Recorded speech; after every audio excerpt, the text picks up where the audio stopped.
오늘은 제가 주의 말씀을 선포하는 날입니다. 오늘의 제목은 하나님의 이기는 자들이라는 말씀입니다.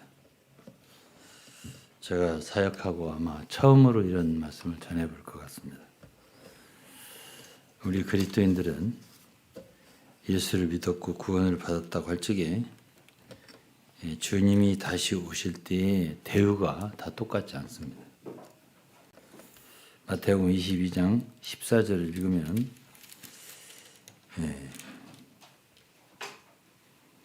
천국 비유가 나오는데요.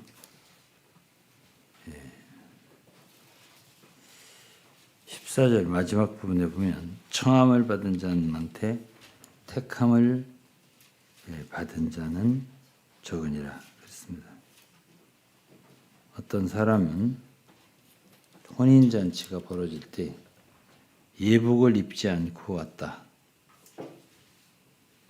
그런 자들은 혼인잔치에서 수족이 묶여가지고 결박되어서 바깥 어두운 데 내어 던져지고 택함받은 영혼들은 주님과 함께 혼인잔치를 누린다. 이렇게 되어 있습니다. 이것은 계시록 19장에도 그런 말씀이 있습니다. 계시록 19장에도 주님이 다시 오실 때의 광경, 이 땅에 오셨을 때에 혼인잔치가 벌어지는데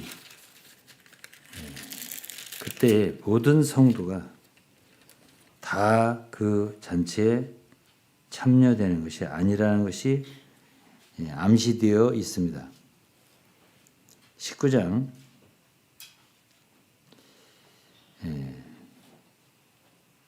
8절에 보면 그러니까 이제 6절 하반절부터 보면 할렐루야 우리 주 하나님고 전능하신 이가 통치하시도다. 이것이 이제 왕국이에요. 그리스도께서 이때부터 실제적으로 이 지구상을 세상을 다스리십니다.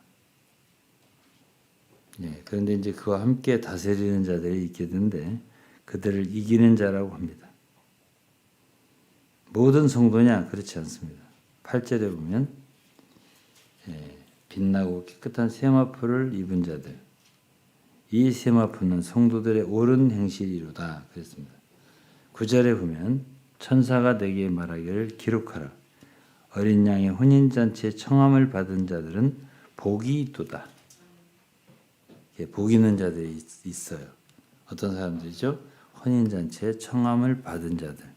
마태복음 25장에 보면 미련한 5 처녀가 있고 슬기로운 5 처녀가 나옵니다. 이 처녀들은 다 주님이 오시는 걸 기다린 사람들입니다. 즉 다시 말하면 불신자가 아니에요. 불신자들은 신랑을 기다리지 않습니다.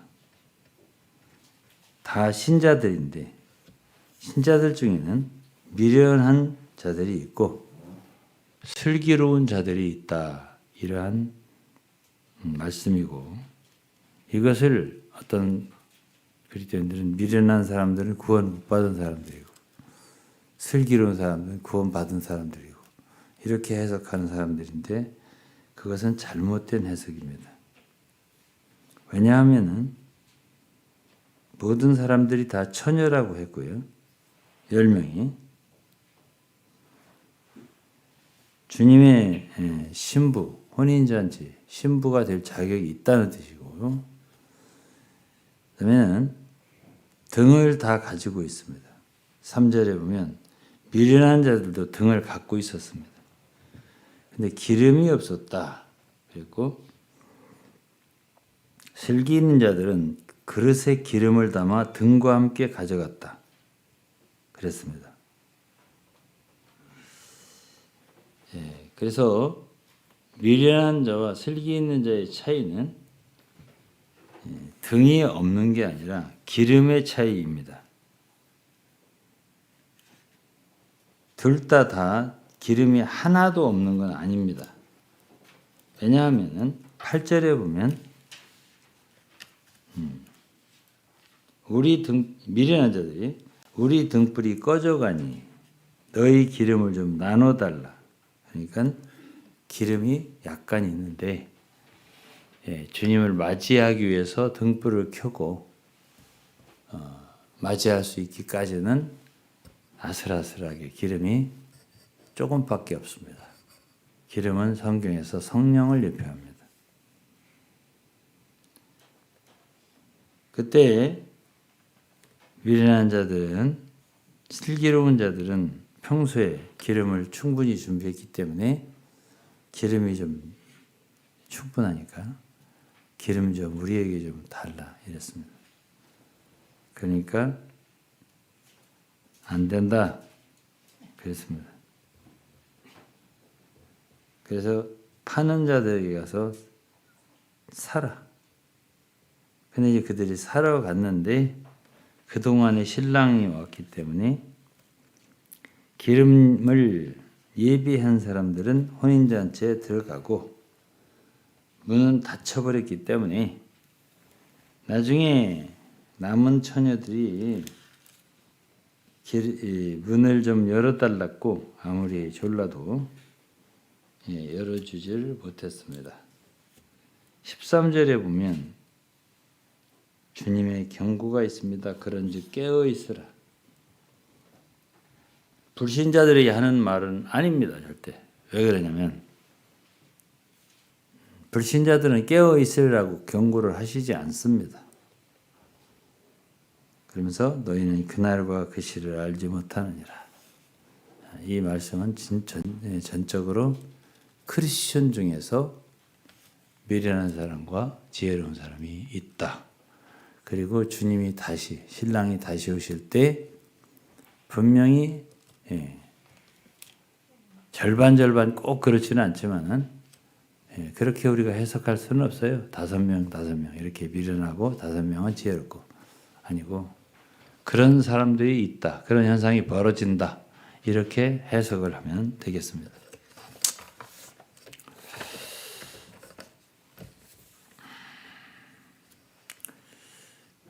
그래서 이제 우리는 성경에서 예수를 믿었으면 다 천국에 가니까 구원을 받았으면 만사 오케이다 라고 생각하는 사람들이 있는데 그것은 그렇지가 않고 오늘 읽은 요한계시록 20장 4절부터 보면 어떤 사람들이 있는데 그건 요한이 본 하나의 환상, 계시예요.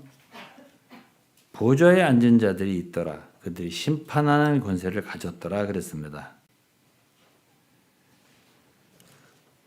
그러면서 6절 마지막에 보면 그들은 보좌에 앉아서 하나님과 그리스도의 제사장이 되어 1000년 동안 그리스도로 더불어 왕노릇한다. 1000년이라는 기간이 있습니다. 그래서 우리는 소위 이 기간을 1000년 왕국이라고 표현합니다.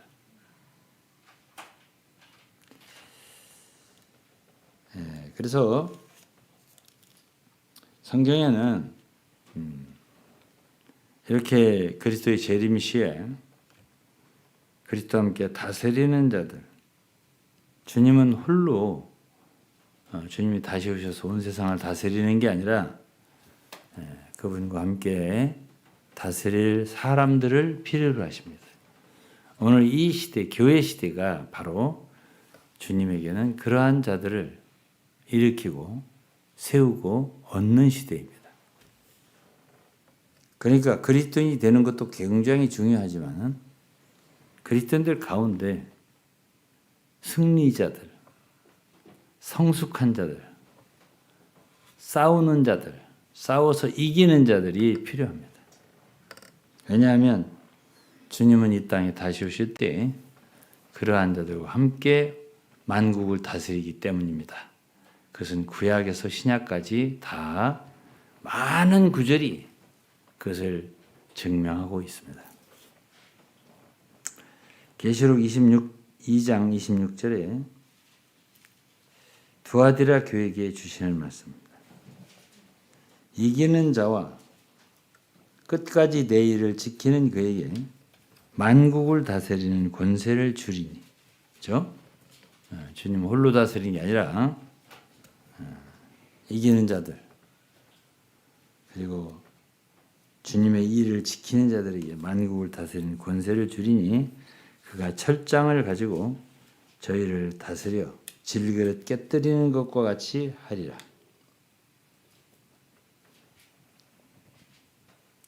그러니까 주님은 혼자 다스리는 게 아니라 왕국 시대는 이기는 자들과 함께 다스린다.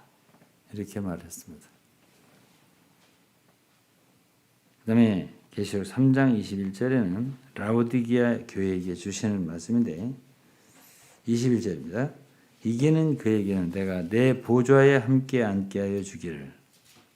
내가 이기고 주님이 이기셨기 때문에 십자가 이기셨잖아요. 아버지 보좌에 함께 앉은 것과 같이 하리라. 그러니까 승리한 그리스도인들, 승리자들만이 이 보좌에 그리스도의 보좌에 함께 앉아서 만국을 다스리는 철장을 가지고 다스리는 그런 권세를 주신다라는 것을 알 수 있습니다. 그리고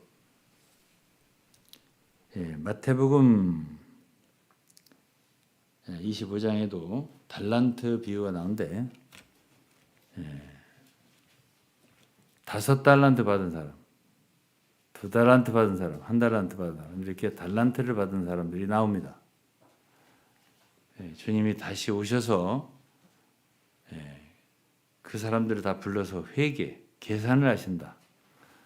그런데 달란트를 가지고 장사를 잘해서 남긴 사람들, 5달란트 받은 사람은 5달란트를 남겼습니다. 2달란트는 2달란트를 남겼습니다. 그런데 유감스럽게도 1달란트 받은 자는 주님이 너무 엄한 분이라고 뭐라고 주님께 변명을 하면서 그 달란트를 땅에 묻어두었습니다. 여기에 그 주신 달란트를 그대로 드리겠습니다. 그랬습니다. 장사 안 한 거죠. 주님이 우리에게 왜 달란트를 주셨냐? 그것은 장사를 해서 남기라고 그렇게 주신 겁니다. 장사를 안 했습니다. 그냥 가지고만 있었습니다. 그럴 때 마태복음 25장 읽어보면 그 1달란트 가진 자 그 1달란트 뺏어서 있는 자에게 줘라. 그리고 이 무익한 종을 바깥 어두운 데에 쫓아라. 이렇게 하면서 왕국에서 쫓겨나는 그런 비유가 달란트 비유에 있습니다. 그리고 5달란트 받은 사람이 5달란트 남겼잖아요. 2달란트 남겼잖아요. 그런 자들에게는 거기 장사 안 한 사람도 있잖아요. 가지고 있었던 거 그것까지 다 갖게 돼요. 그래서 칭찬을 받죠. 첫째는 잘하였도다. 그리스도인 가운데도 제가 가만 보면 참 잘한다. 참 잘하는 사람이 있어요. 보면은 잘하였도다. 착하고 충성된 종아. 이렇게 착한 사람이 또 있어요. 그 반대는 뭐죠? 안 좋은 사람이에요. 그 사람이 크리스찬 중에도 있더라고. 그리고 착하고 충성된 종아. 충성된 사람이 있어요. 근데 충성이 없는 사람이 있어요. 뭐든지 그냥 안 해. 핑계대고 빠져나가고 그런 사람이 있습니다. 착하고 충성된 종아. 내가 작은 일에 충성했으니 내가 큰 일로 네게 맡기리라. 그리고 네 주인의 즐거움에 참여할지어다. 이렇게 주님이 그렇게 달란트를 잘 관리해서 장사를 해서 남긴 사람들에게는 다시 오셔서 결산을 하시면서 그들에게 왕국 시대에 누릴 복을 주신다. 이렇게 말씀하고 있어요.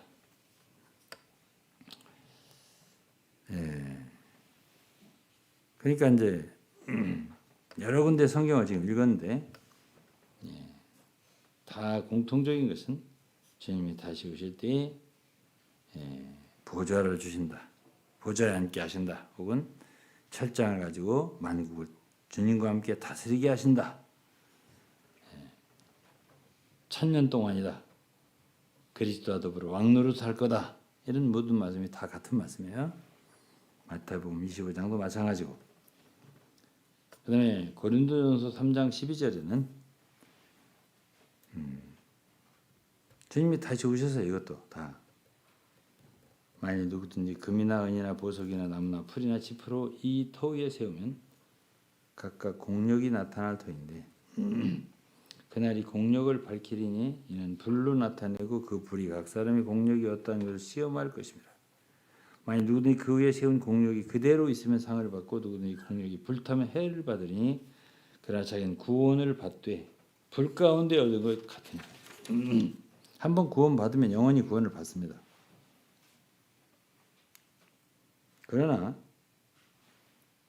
어떤 사람은 불 가운데 얻은 것 같은 구원, 부끄러움을 당하는 구원, 이런 구원을 받는 사람이 있는데 그것은 뭐냐? 하나님을 위해서 섬긴다고 다 되는 게 아니에요. 금이나 은이나 보석 가지고서 건축해야 되는데 하나님의 집을 나무나 풀과 지푸로 세운다. 그것은 주님이 다시 오셔서 각 사람의 공력이 어떠한 걸 시험하는데 뭘로 하느냐? 불로 태워본다. 나무 집 풀은 어떻게 했어요? 불로 시험해보면 태워보면 타겠죠? 그러면 금이나 은이나 보석은 안 타겠죠? 그러니까 그 위에 세운 공력이란 말은 일이에요. 일생 그리스도인이 살면서 주님을 위해 수고한 일, 그 일이 금, 은, 보석 같은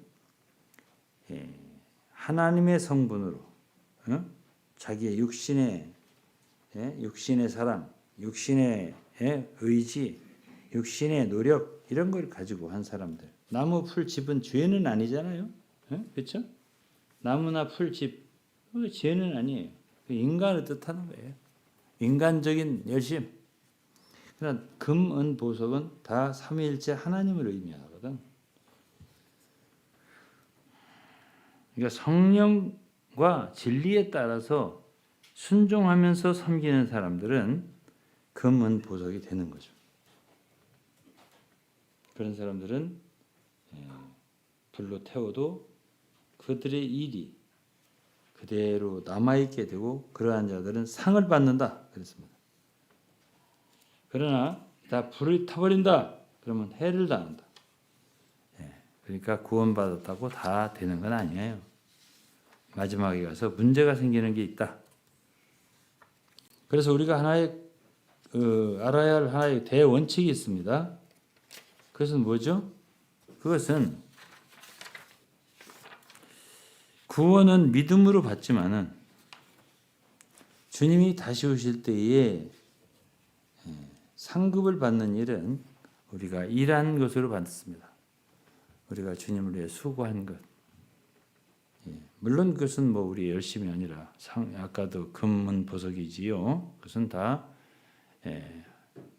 성령으로 말미암고 성령으로 섬기고. 그렇죠? 주님의 인도를 따라서 주님과 함께 주님의 능력으로 그래서 섬기는 거예요. 그게 금과 은과 보석이지.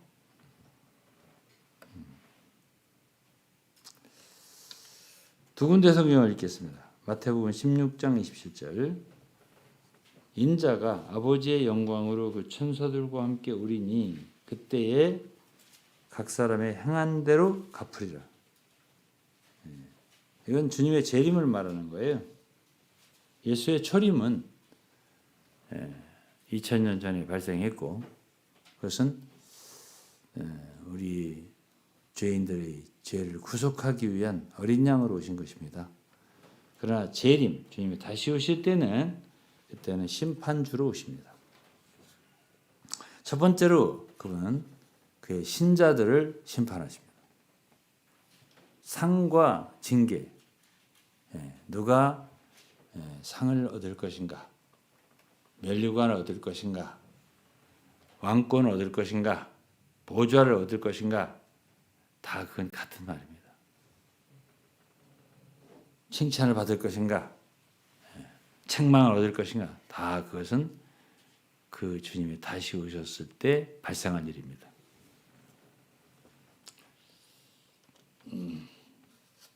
자, 그때는 각 사람의 행한 대로 갚는다.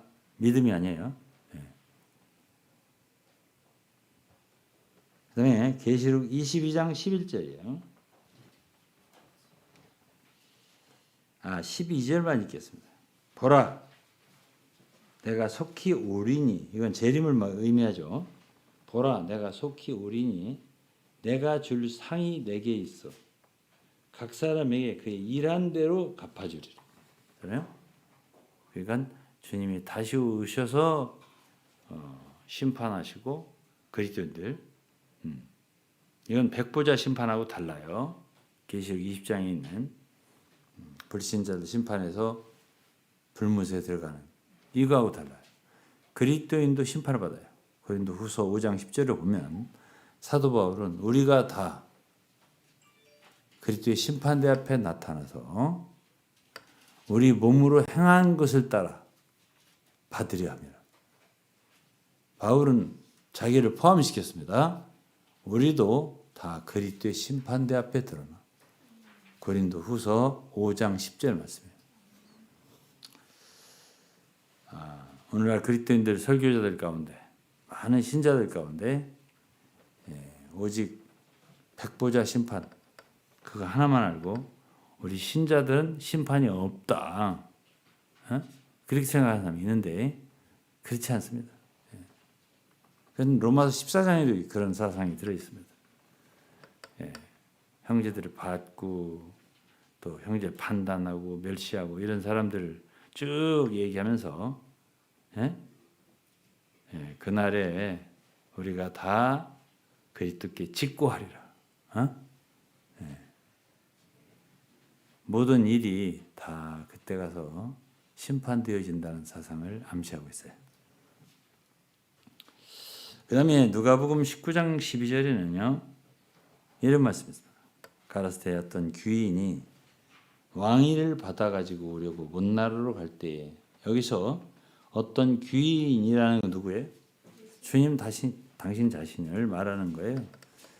왜 지금 십자가에 못 박혀 돌아가시고 부활하시고 승천하시고 하나님께로 가시냐 하니까 왕위를 받아가지고 오려고 이런 말씀하셨습니다. 그래서 먼 나라로 갈 때 어디로? 하나님께로 가신 거죠. 그래서 이제 마태복음 25장의 달란트 비유와 매우 비슷한데 여기는 문화라고 있어요. 열 문화. 그래서 10명을 불러가지고 한 문화씩 나눠줬어. 그래가지고 15절에 보면 귀인이 왕위를 받아가지고 돌아와서 이거는 그리스도의 재림을입니다. 왕위를 받아가지고 돌아와서 주님이 재림할 때는 진짜 그분이 왕으로 오십니다. 심판주로 오시고 왕으로 오세요. 그래서 이 부분을 다 설명 안 하겠습니다. 그러나 여기도 문화를 가지고 어떤 사람은 10 문화를 남겼어. 하나를 가지고. 그들은 그 자에게는 10 도시를 치리하라. 다스리라. 5 문화를 남겼어. 5 고을을 다스리라. 이렇게 하고요. 근데 여기도 또 역시 주신 그 한 문화를 그대로 갖고 수건에 싸두은 종이 있었는데 이 사람도 역시 또 그냥 말이 없는 게 아니라 또 말이 있어요. 주님께. 난 주님이 너무 엄한 분이시고 그래서 무서워서 또 주님은 두지 않은 걸 취하고 심지 않은 걸 거두는 분이기 때문에 이까지 꺼가지고 뭐 얼마든지 주님은 뭐 더 이렇게 스스로 취하실 수 있고 심지 않고 거두는 분이기 때문에 예? 심을 필요가 있으며 거둘 필요가 있으며 장사할 필요가 있습니다. 이렇게 이 사람은 주님에 대해서 나름대로 자기가 아는 지식을 가지고 얘기를 했어요. 그러니까 주님은 그것이 맞지. 예, 맞아. 이렇게 하지 않고 22절에 보면 주인이 이르되 악한 종아 내가 네 말로 너를 판단하노니 너는 내가 두지 않은 걸 취하고 심지 않은 걸 거두는 엄한 사람인 줄 알았느냐? 그러면 어찌하여 내 은혜를 은행에 두지 아니하니? 그랬으면 내가 와서 그 별리까지 찾았으리라 하고 곁에 섰는 자들에게 이르되 저 한 문화를 뺏어서 10문화 있는 자에게 줘라. 똑같아요. 그러니까 어떤 사람이 저 사람 이미 10문화나 있습니다. 그러니까 주님이 무릇 있는 자는 받겠고 없는 자는 그 있는 것까지 빼앗겨요. 그러니까 상당히 주님이 심판하실 때 아무것도 안 한 사람, 남기지 않은 사람, 주님을 위해서 수고하지 않은 사람 이런 사람들에 대해서 참 해를 입게 하신다.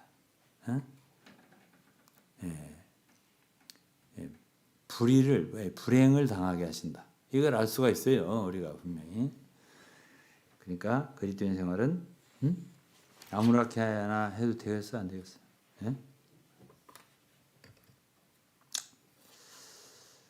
현재 오늘날 소위 분리주의의 길을 걸어가는 사람들이 있습니다. 예? 세대주의라고도 합니다. 그런 사람들이 이 이기는 자의 논리를 얘기했어요. 예. 일반 기성교회나 보편교회에서 제가 이기는 자의 설교를 들어본 적이 거의 없습니다. 그런데 그 말이 그들이 말했기 때문에 틀렸냐? 그렇지 않습니다. 성이 있는 사상이니까. 일반 기독교, 기성교회, 신학에서 이걸 다루지 않아서 그렇지 이거는 성경이 있는 사상이기 때문에 누가 말했더라도 성경이 있으면 우리는 그것을 받아들여야 합니다. 그런데 제가 이런 말을 해보겠습니다. 그럼 그들이 이기는 자의 길을 갈 수 있을까요? 참 어렵습니다. 말은 했는데 그 말은 했어요. 이기는 자에 대해서 많은 얘기를 했고 오치만니도 이기는 자에 대해서 많이 말했고 이기는 자의 집회, 소위 집회 이름이 이기는 자의 집회야. 이런 얘기도 이 집회도 있고 그런 글도 많이 썼습니다. 또 현재 지방교회 성도들은 이기는 자를 많이 말합니다. 어떻게 해야 된다. 이런 말 많이 합니다. 그래서 제가 그들의 훈련에 참석한 적도 있고 저는 거기 다녔으니까 근데 저는 이제 그때 젊을 때니까 30대니까 어떤 생각이 들었었냐면 이제 이기는 자가 되려면 이제 제가 말하겠지만은 첫째는 복음을 전해야 돼요. 복음을 전하지 않으면 절대 이기는 자가 될 수 없어요. 그걸 아셔야 돼요. 이건 좀 설명할 거예요. 그리고 이제 그들도 복음을 전하는 게 중요하다는 걸 알아요. 그러니까 그들은 문 두드리기를 해서 뭐 사람들을 오늘 어떤 이단들도 문을 두드려가면서 사람들을 접촉하는 그런 이단 있잖아요. 어디가 그러더라 하여간 여호와 증인이 그러던가 하여튼 다 이단들이 되게 문을 두드리잖아요. 근데 이제 어쨌든 간에 그런 일을 하면서 복음을 전하는 해서 옛날 84년도에 제가 타이완에 갔을 때 그 일을 저도 훈련을 해봤거든. 두드려도 보고 엉뚱한 집에 들어가고 복음도 전해보고 그랬단 말이에요. 근데 이제 제가 그때 한 달 동안 훈련을 받으면서 타이완에서 다른 건 생각이 안 나고 아들만 보고 싶더라고. 오늘 차일의 아기보다 좀 컸어요. 그런데 얼마나 애가 귀여워요. 나이가 먹으면 아버지가 되면 젊은 아버지. 근데 제가 탁 느낌이 저는 좀 촉이 빠르다고 했잖아요. 예? 이것도 자랑이 되려. 어쨌든 간에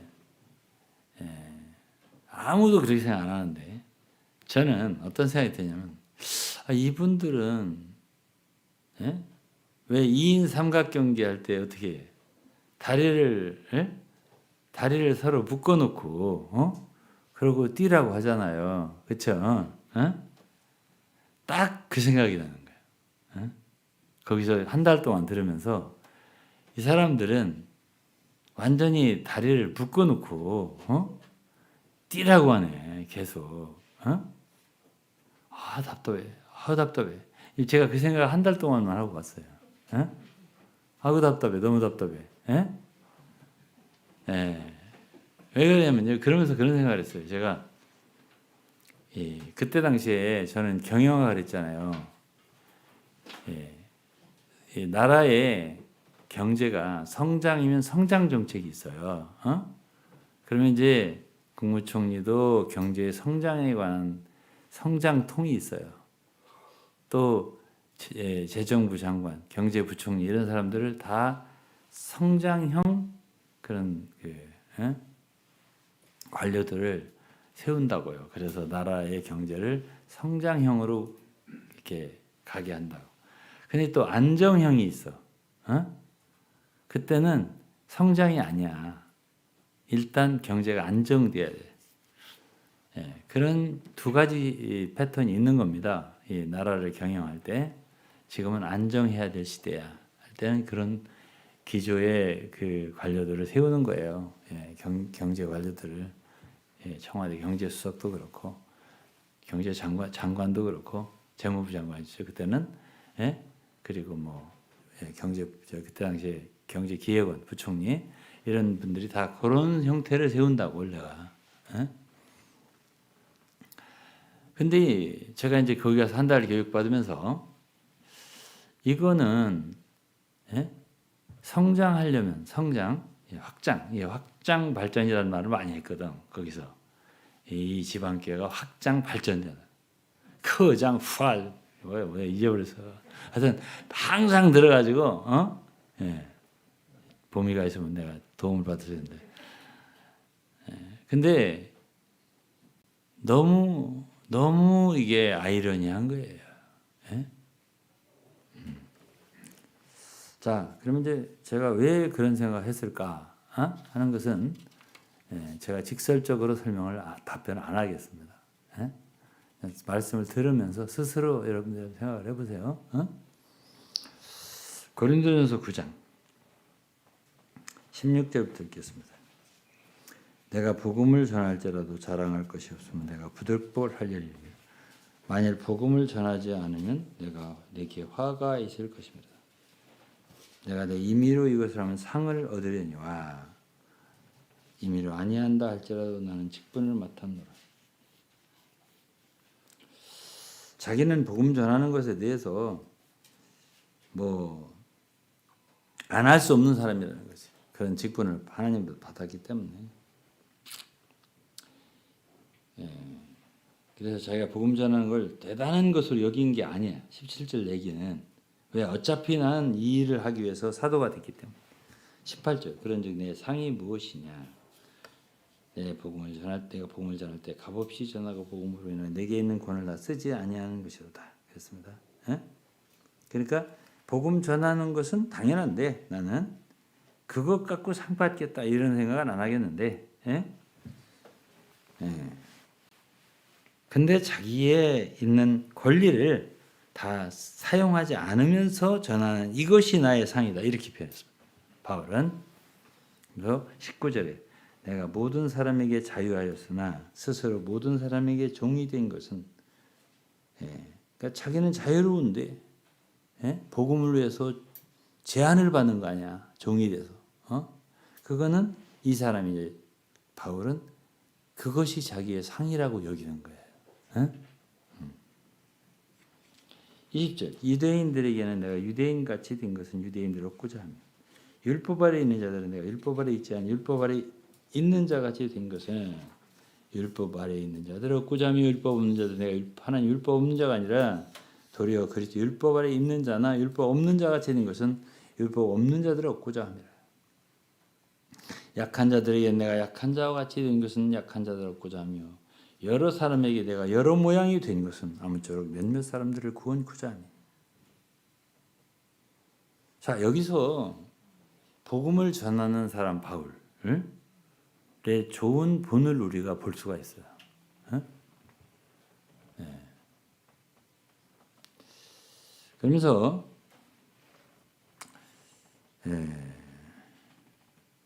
23절 내가 복음을 위하여 모든 것을 행함은 복음에 참여하자며.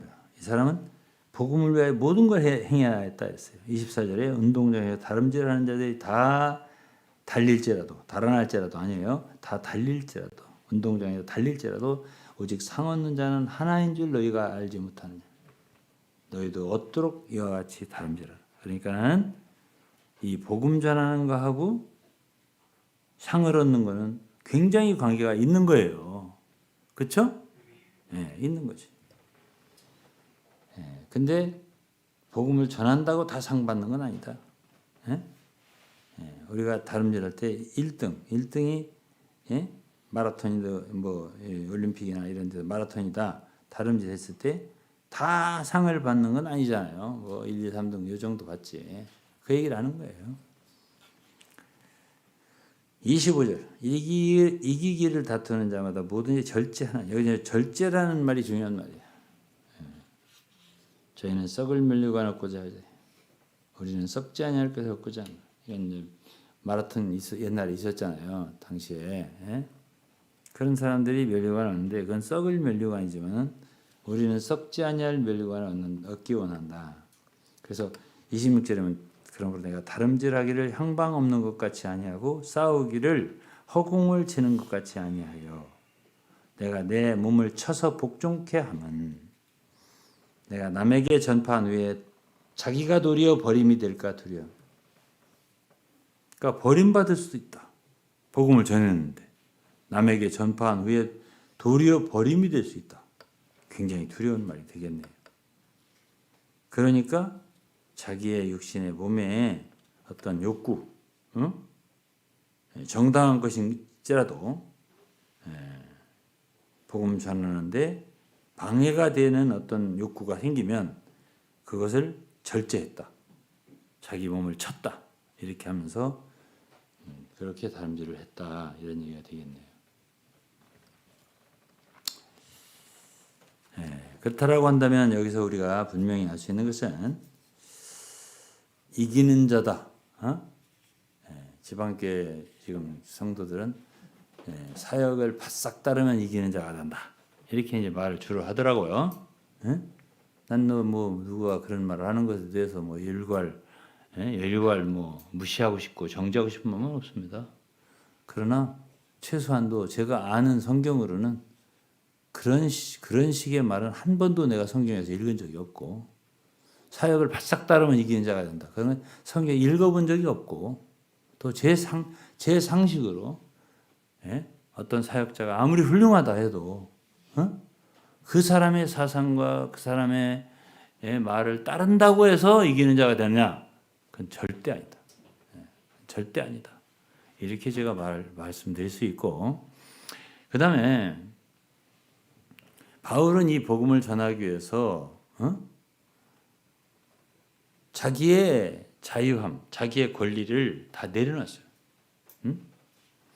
그리고 어떻게 됐냐면은 복음을 전할 수 있기 위해서 할 수 있는 일을 다 한 거야. 그러니까 어떤 사람이든지 구분하지 않았어.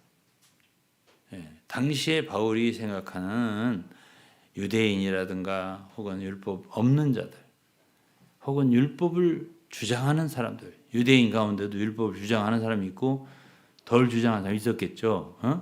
그걸 구분했어요. 유대인에게는 유대인같이 되고 율법 있는 자에게는 율법 있는 자같이 되고 율법 없는 자에게는 자기는 율법이 없지는 않다고 그랬어요. 우리가 주님을 믿었어도 우리 안에는 분명히 그리스도의 살아계신 주님의 생명의 법이 있어요. 그 없는 건 아니에요. 그렇다 하더라도 율법 없는 사람들, 그런 사람들 자기 마음대로 행하는 사람들이잖아요. 예, 쉽게 말하면 죄인들이라고. 그런 자들에게도 그들과 같이 됐다. 이것은 예수님과 같습니다. 주 예수님도 이 세상에 오셔서 가장 열심히 하신 게 복음 전하는 겁니다. 한 곳에 오래 계시지 않고 제자들이 뭐라고 하니까 내가 다른 마을도 가봐야 된다. 그러면서 그분은 접촉한 사람들이 특수한 사람들이 아니에요. 바리새인? 오케이. 바리새인한테 가요. 초청하면 갔어요. 거절한 적이 없다니까. 그리고 세리 집, 죄인, 그 누구든지 접촉했어요. 동네에서 유명한 그 부도덕한 여자, 그 사람이 바리새인이 초청했을 때 와서 주님께 눈물로 향유를 부으면서 발을 닦았을 때 바리새인은 속으로 이 사람이 만일 예수님 선지자라면 이 여자가 어떤 여자인 줄 알고 타치하지 못하게 했을 거라고. 치워, 손 치워. 이렇게 했을 거라고. 그러나 주님은 그렇게 하지 않았어요. 그런 걸 보면 주님은 어떤 죄인도, 어떤 부류의 사람도 다 접했어요. 바울도 또한 똑같아요. 그런데 제가 84년도 타이완에 가서 복음 전파의 훈련이죠. 세계 훈련이라는 게 문 두드리고 가서 사람을 어쨌든 얻겠다. 근데 그들은 자기들의 위치를 안 내려놔요. 자기들은 유일한 교회다. 교회는 지방 입장 후에 세워진 교회만이 교회다. 그런 어떠한 자기들의 그 어떤 옳다는 거랄까? 자기들만이 옳다는 거. 그럼 자연히 어떻게 되죠? 교만하게 되죠. 그렇죠? 절대로 다른 많은 사람들보다 교만하게 되어서 높은 데 올라 앉아 있으면은 낮은 데 사람들이 보이지 않고 그들이 사랑해지지 않습니다. 우리는 바리새인과 세리의 기도를 누가복음 18장에서 읽을 수가 있죠. 죄인은 가슴을 쳤습니다. 하나님이여 나를 불쌍히 여기소서. 그러나 세리는 바리새인은 세리에 대해서 하나님이여 나는 저 세리와 같지 않음을 감사하나이다. 그러니까 좀 우월의식이잖아요. 그렇죠? 그 우월의식이 있는 사람들은 복음 못 전해요. 누가복음 10장에도 어떤 강도 만난 사람이 있어요. 선한 사마리아인의 비유예요. 예루살렘에서 여리고로 내려가다가 강도를 만나서 맞아가지고 거반 죽게 되었어요. 그런데 그때 제사장이 지나갔었어요. 그냥 보고 지나갔습니다. 레위인이 지나갔어요. 그냥 보고 지나갔습니다.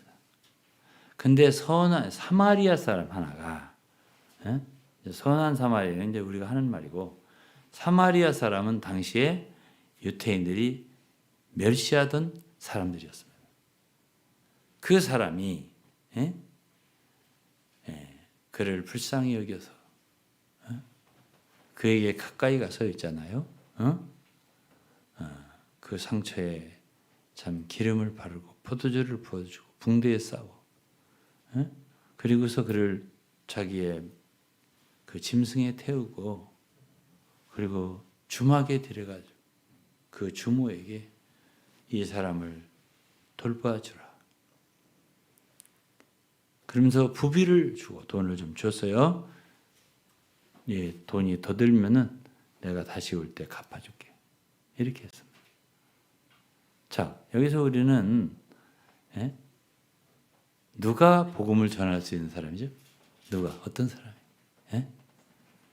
사마리아 사람 같은 그런 낮은 사람, 죽어가는 사람, 불쌍한 영혼, 그들이 긍휼히 여겨지고 불쌍히 여겨지고 동정이 가고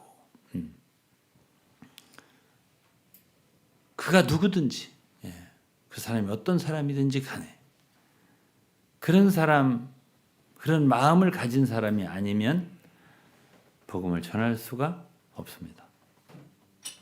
그런데 제가 있던 교회는 너무 진리가 높고 지식이 높고 아는 게 많고 옳다는 게 많습니다. 우리 교회는 타락한 기독교처럼 목사 제도가 없다. 다 우리는 형제라고 부를. 그러기에 옳고. 그리고 집회에서는 한 사람이 전하고 모든 사람이 듣는 그런 강단 집회 하지 않는다. 우리 고린도서 14장처럼 다 둘러앉아서 성령의 말하게 하심을 따라 그런 집회를 한다. 그렇기 때문에 집회도 옳고 또 우리는 성경에 없는 장로교, 감리교, 성결교, 오순절교 이러한 침례교 이런 교회를 성경에 없으니까 안 하고 우리는 성경에 있는 대로 예루살렘에 있으면 예루살렘에 있는 교회, 고린도에 있으면 고린도에 있는 교회, 또 안디옥에 있으면 안디옥 교회, 그리고 빌립보에 있으면 빌립보 교회, 골로새에 있으면 골로새 교회. 요한계시록에 7도시에 7지방에 7교회가 있었다. 8교회도 있지 않고 6교회도 있지 않고 7도시면 7교회. 이렇게 하니까는 한 교회는 오직 한 교회. 이렇게 해서 오직 한 지방에는 한 교회만 있는 것이 성경이기 때문에 우리는 부산에 있으면 부산교회, 대전에 있으면 대전교회, 부천에 있으면 부천교회. 이것도 옳고 성경에 옳은 것은 모든 다 우리는 성경대로 한다. 성경대로 믿는 사람들.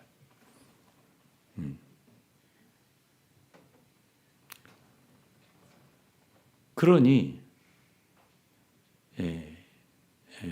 신약 시대의 바리새인들보다 더 옳으면 옳았지 틀리지 않아요. 그들도 바리새인들도 뭐 완전 성경적인 걸 주장했습니다. 저 율법을 모르는 자들, 이렇게 율법을 지키지 않는 사람들, 모르는 사람들에 대해서 정죄했으니까요. 그런데 그런 자들 대표가 제사장, 레위인 이런 사람들이었다고요. 그런 사람들은 그 강도마다 만나서 고반 죽게 된 사람들에 대해서 마음이 가겠어 안 가겠어? 올라가는데 계속 마음이 올라가 독수리처럼 이렇게 올라가거든 마음이. 아 그거 안 맞는 찬송이요? 아이 죄송합니다. 안 맞는 찬송이구나. 취소하겠습니다. 내려가야 돼요. 내려가 이렇게 내려가 사마리아인처럼 이렇게 하면 되잖아. 바꾸면 되잖아. 그래서 내려가야 되거든. 복음 전하려면 내려가야 되는데 이게 올라간단 말이지. 그렇게 되면 복음의 영이 없어져요. 복음의 영이란 낮은 데로 임하는 영이거든. 예수 그리스도는 하늘 보좌에 계신 분인데 이 낮고 천한 곳에 내려오셨잖아요. 그리고 세리와 죄인의 친구가 됐잖아요. 친구는 저도 친구가 많아요. 근데 친구는 친구가 되려면 나 너 그냥 친구할게. 오늘부터 내가 친구할게. 그런다고 친구가 절대 되지 않아요. 어떤 사람이 그렇게 합니까? 예를 들어서 우리 고등학교 동기 중에도 고위직 사람들이 있거든. 고위직을 한 사람들. 다는 아닌데 그들 중 얼마는 아직도 그 고고함을 절대 내려놓지 않아요. 그런 사람은 친구가 있겠어 없겠어? 응? 생각만 해봐. 응? 없어요. 그러면 목사님들은 어떨까? 우리 동기에 목사님 한 15명 있는데 목사님들은 어떨까? 목사님들. 예? 목사님들 어떨까? 쉽지 않죠. 절대 쉽지 않습니다. 예. 자칫하면 새 속에 물들까 봐. 예? 저도 그래요. 두렵더라고. 때로는. 예? 그렇기 때문에 이 세상 사람들과 가까이 하고 친구하기 어렵다니까요. 예? 예. 절대 쉬운 일이 아니에요. 예. 그런데 이분들은 이걸 내려놓지를 않고 제가 타이완에 1개월 동안 훈련 받을 때 내려놓지를 않고 계속 가서 전화해서 사람 얻으라는 건데 내가 미치겠더라고. 그러면 왜 발을 묶어놓고 뛰라고 하는 느낌이 있었다는 걸 아시겠어요? 예? 예? 보통 그런 생각 안 해요. 저 같은 사람이 아니면. 예? 저를 조금 오늘 좀 약간 제 촉을 칭찬할게요. 예? 응? 이상한 분이네 이분 도대체가. 그러려면 이건희 회장처럼 마누라만 빼놓고 다 바꿔 뭐 이런 식의 어떤 정책이 나와야지. 예? 삼성 이건희 회장 말이에요. 예? 그래갖고 그들은 뭐 회장님, 과장님 뭐 이런 거 다 없애버려. 예? 지금부터는 다 C라고 바꿔. 예? 우리 이필모 씨, 김성경 씨 바꿔 다. 아이고 이필모 부장님 이런 다 버려. 예? 예? 그게 삼성이었다고. 예? 아시겠어요? 예? 그런 것들이 이 회사가 발전하는데 저해를 주더라는 거야. 그런 관료적인 하이라키. 예? 그런 게 이거 안 돼 이렇게 하면. 이 시대의 조류에 따라갈 수가 없어.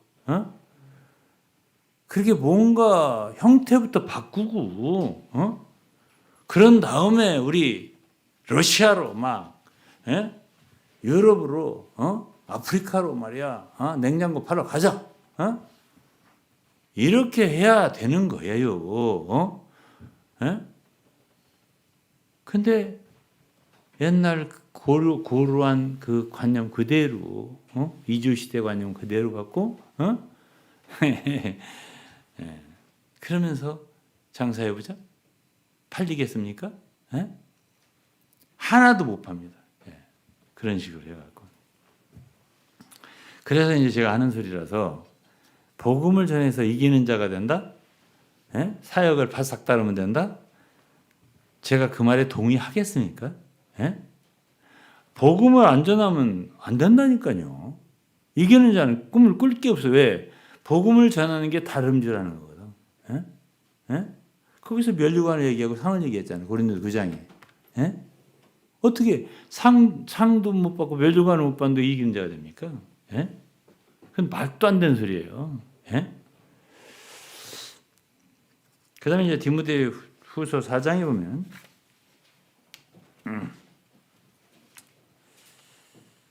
7절에 내가 선한 싸움을 싸우고 나의 달려갈 길을 마치고 믿음을 지켰으니 이제 후로는 나를 위하여 의의 면류관이 예비되었으므로 주곧 의로우신 재판장이 그날 내게 주실 것이니 내게만 아니라 주의 나타나심을 사모하는 모든 자에게니라. 그러니까 바울이 마지막 유언이에요.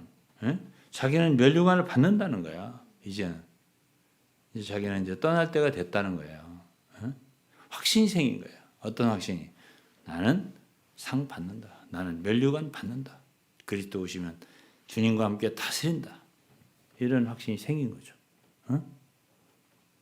떠날 때 됐을 때. 왜?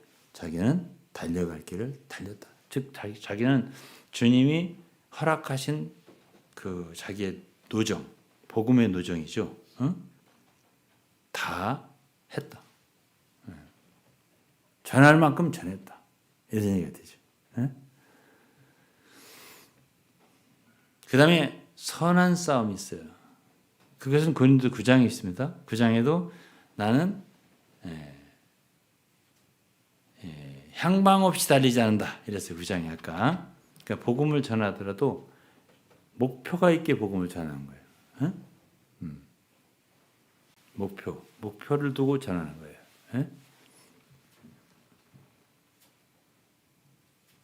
어디 가서 어떻게 전할 것인가, 무엇을 전할 것인가, 이런 데 향방이에요.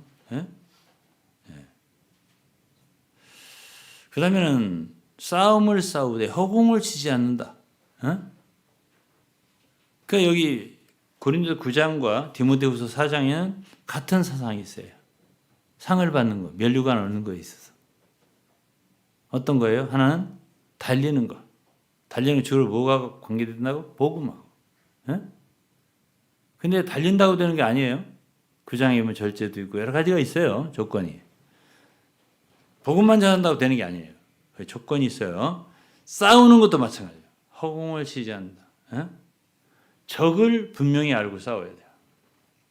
그것은 어디에 있냐면 주로 어디에? 에베소에 있어요. 적이 누구냐?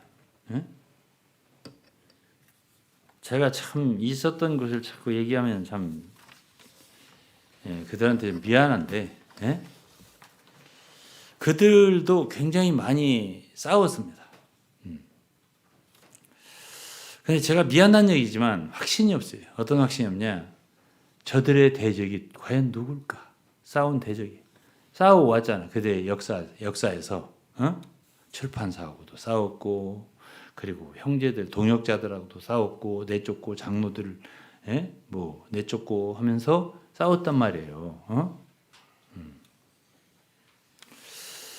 근데 이제 에베소서 6장을 좀 잠깐 읽어보겠습니다.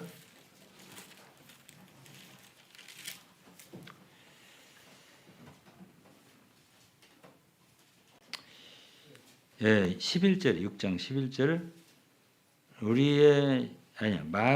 마귀의 괴계를 능히 대적하기 위하여. 마귀의 괴계가 대적이에요. 마귀의 괴계. 그 다음에는 우리의 씨름, 12절에 씨름은 혈과 육에 대한 것이 아니요 세상 정사와 권세와 이 어둠의 세상 주관자들과 하늘에 있는 악의 영들에 대함이라. 하늘에 있는 악의 영들에 대한 거냐 이거예요. 제 얘기가. 그 싸움이. 옛날에 있었던 제가 있던 교회 분들이 한번 양심적으로 한번 생각 좀 해봐요. 차 간사님, 오늘 이 메시지는 57번으로도 돼요.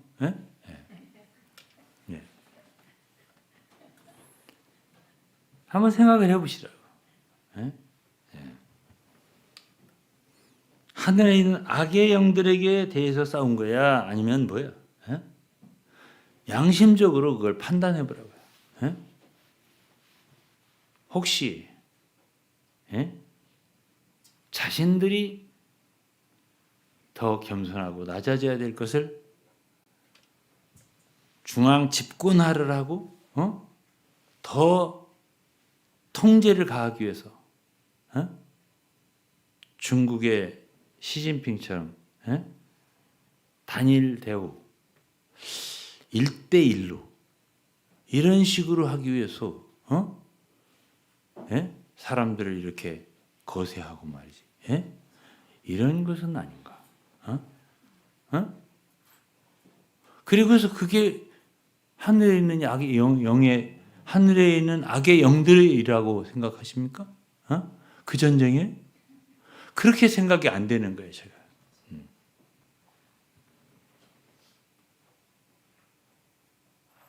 그게 마귀의 괴계입니까? 그들이 마귀의 괴계예요? 자닌갈스가 마귀의 괴계입니까?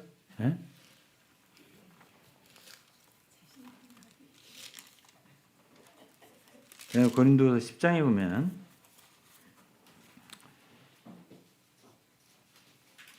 4절에 우리의 싸우는 병기는 육체에 속한 것이 아니요 오직 하나님 앞에 견고한 진을 파하는 강력. 정말 그들이 그러한 형제들하고 싸운 거예요. 결국은 보면은 주로 그것을 위해서 육체에 속한 게 아니라 하나님의 견고한 진을 파는 강력으로 싸웠냐? 저는 그렇게 안 느껴지더라고요. 그 다음에 5절에 모든 이론을 파하며 하나님 아는 것을 대적하여 높아진 것을 다 파하고, 하나님 아는 것을 대적하여 높아진 것. 그럼 이제 진리의 싸움이거든, 이거는. 그렇죠? 진리를 싸우려면은 성령의 검을 가져야 돼요.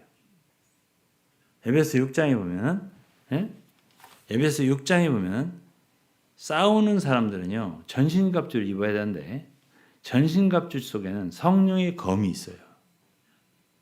성령의 검으로 싸워야 돼요. 그건 바로 하나님 말씀인데요. 히브리서 4장에는 좌우에 날선 검 같은 말씀이 있어야 돼요. 그래야 영혼 골수를 찔러 쪼개는 거예요. 그런 성령의 검을 가지고 싸워야 돼요. 제가 그들의 글을 읽어봤죠. 요즘에 쭉 몇 주간 그걸 읽어봤는데, 그런 정말 좌우에 날선 검, 예리한 검으로, 진리로 하는 게 없어요. 그런 게 없어요. 그런 것을 얘기하는 사람은, 그런 것으로 싸우는 사람은 혹시 제가 아닐까. 제가 저를 높일까 봐 죄송스럽습니다. 진리가 필요한 거예요. 검이 필요한 거예요. 제가 적어도 주님께 이 일을 할 때 기도 엄청 했습니다. 사모님 알 겁니다. 어떤 기도를 많이 했어요. 주님, 나에게 살아있고 운동력 있는 말씀, 성령의 검을 주세요. 좌우에 날선 검 같은 말씀 주세요.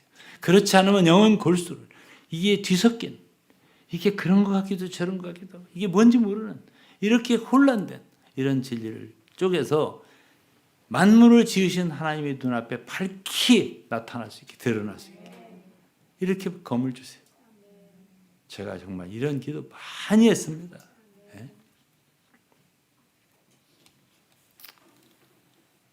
그렇다고 해요. 그렇다고 하지만 제가 여전히 부족하기에 제가 아까 한 자랑은 취소하겠습니다. 취소. 아직도 너무 부족하다 이렇게 생각합니다. 자, 그러면은 이제 끝날 때가 됐습니다. 여러분들이 생각할 때 이기는 자가 된다는 건 쉽겠어, 어렵겠어? 안 쉬워. 안 쉽습니다. 안 쉽습니다. 절대 안 쉽습니다. 저는 지난주에 우리 성도들이 이렇게 일어나서 한 명씩 말할 때 참 좋았어요. 왜 그러냐면 거기에 각 개인의 판단력이 들어있어. 나름대로. 그래서 이 심판하는 권세를 얻었다고 했잖아. 이기는 자들이 주님과 함께 다스릴 때, 요한계시록 오늘 본문 20장에 그게 뭐냐면 이 성도들이 지금 자라야 돼요. 자라면서 뭐가 생겨나냐면 판단 능력이 증가하는 거예요. 영적인 판단 능력. 그게 증가하는 거예요. 그러니까 고린도 6장에 어떤 형제들 간의 사건이 터졌을 때 바울이 꾸짖잖아요. 그걸 가지고 왜 세상 법정이 그런 불의한 자들한테. 그런 뜻에는 그 사람들이 뭘 한다고. 그럼 너네들이 우리가 장차 천사들도 심판한다. 이랬습니다. 너희들 가운데 그런 일 하나를 판단할 만한 지혜로운 사람이 하나도 없더냐. 이랬어요. 여러분, 성도들이 성장한다는 건 뭐야? 선악을 판단할 수 있는 지각이 발전하는 거예요. 그래야 주님이 오셨을 때 주님과 함께 다스리죠. 예? 옛날 왕들은요, 솔로몬이나 다윗이나 왕 때 그들은 지금 우리 상권 분립 민주주의처럼 안 해. 왕이 직접 심판한다고.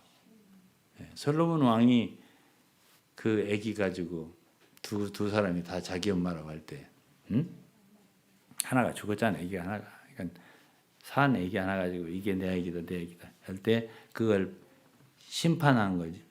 알죠? 예? 그런 것처럼 왕의 가장 중요한 거는 심판하는 거예요. 심판석이 있어요. 왕 궁궐에. 예? 이런 사람을 지금 키우고 있는 게 교회야. 예? 예. 그러니까 저는 그날 우리 성도들이 한마디씩 할 때 누구한테 세뇌돼 갖고 응? 응? 다 북한 사람들이 예? 김정은이 위해서 똑같이 말하는 거죠. 그렇게 말 안 하더라고. 다 자기 얘기라는 거야. 다 자기 판단을 말하는 거야. 예? 예. 나는 뭐 유병훈 목사 별 친하지도 않아요. 뭐 좀 하면서 예?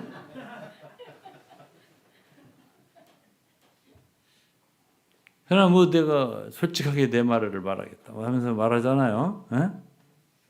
그런 것이 이제 개인의 하나님 앞에서 보편적이고 객관적이라고 하면서 말을 하되 에?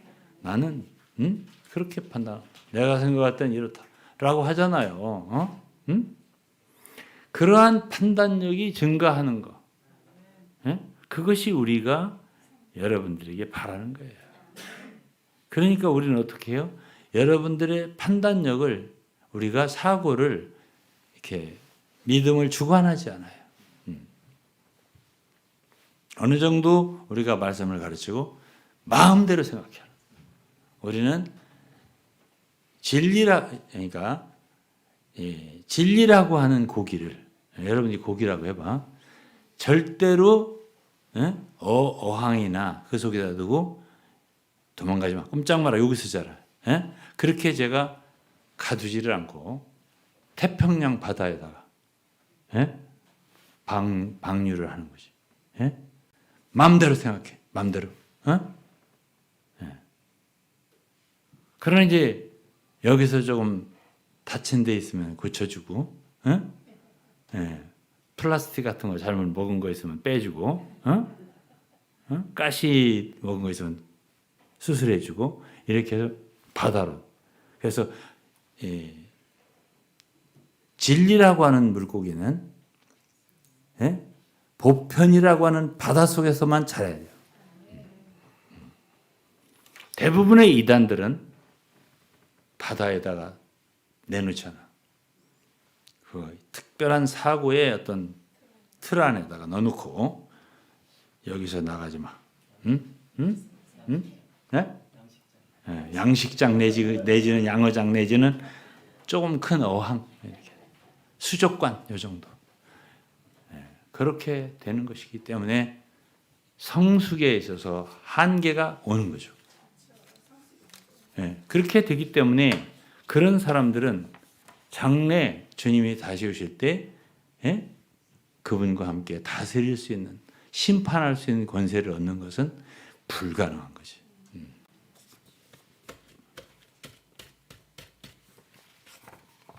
이 정도면 오늘 거의 다 한 것 같습니다. 기도할게요. 불 좀 잠깐 켜주시고요. 잠깐 앉아주시고 몇 마디만 추가하겠습니다. 복음을 위해서 이기는 자가 되기 위해서는 좀 아까 얘기했지만 담임 목사님 한 말을 들으면서 생각이 났어요.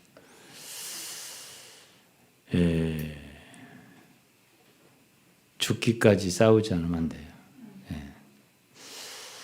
마음과 뜻과 힘과 정성과 지혜라는 말도 있더라고. 마가복음은 지혜를 다하여. 주님을 사랑하는 사람이 아니면 그렇게 싸울 수 없죠. 근데 우리 몸과 목숨과 모든 걸 다 하지 않으면 어떻게 이길 수가 있겠어요? 누가복음 14장에도 우리 가진 건 부족하거든, 싸우게. 2만을 가지고 3만을 어떻게 대적하겠냐. 계산해봐라. 안 되면 그냥 화친을 하든지. 아니면 어떻게 죽기 살기로 싸우는 수밖에 없는 거 아니야. 인수는 어차피 적은데. 그래서 원래 증인이라고 하는 말은 있잖아요. 순교자라는 뜻이야. 그러니까 꼭 순교를 이게 요한계시록 20장의 본문에 보면 다 목배인 영혼들이라고 하는데 순교를 당하면 좋죠. 그건 영광이라고 생각합니다. 저도 기도를 하죠. 늘 주님 복음을 위해서 정말 주님을 섬기고 복음을 전하다가 죽을 수 있다면 가장 좋습니다. 그러나 그렇지 않더라도 순교자의 영으로 그래서 살 수 있어요. 뭐가 무섭냐 이 세상에. 그런 마음을 갖지 않으면 안 돼요. 그러니까 모든 걸 다 바치는 거예요. 모든 걸 다 거기다가. 그러니까 이 복음은 그걸 전신갑주에 포함시켰어요. 평안의 복음에 예비한 것으로 신을 신고. 맨발 걷고 어떻게 싸워요? 그러니까 신을 신을 거 아니야. 근데 그게 복음의 신이라니까.